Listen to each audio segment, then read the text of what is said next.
nakausap na ako na tao.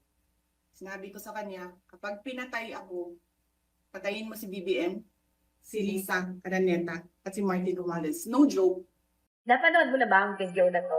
Pinlay itong House Committee on Justice habang tinatalakay ang Sabalia et al. Complaint laban kay Vice President Sara Duterte.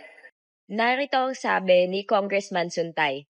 You know, sometimes when I go home late, my wife always threatens to kill me.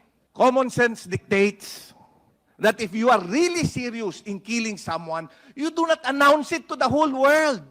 Sabi naman ni Representative Abante, That is a red flag for national stability and constitutional order. The office of the Vice President carries access, influence, and security resources.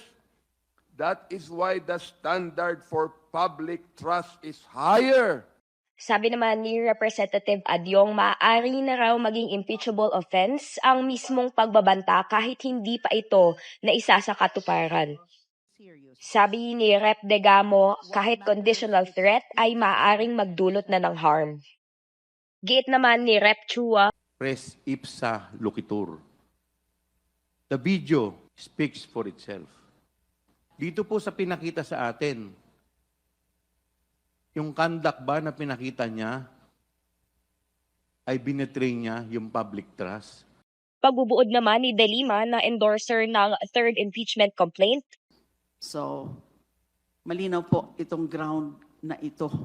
Isa po ito sa tingin ko ang pinakamalakas na magiging basis ng impeachment.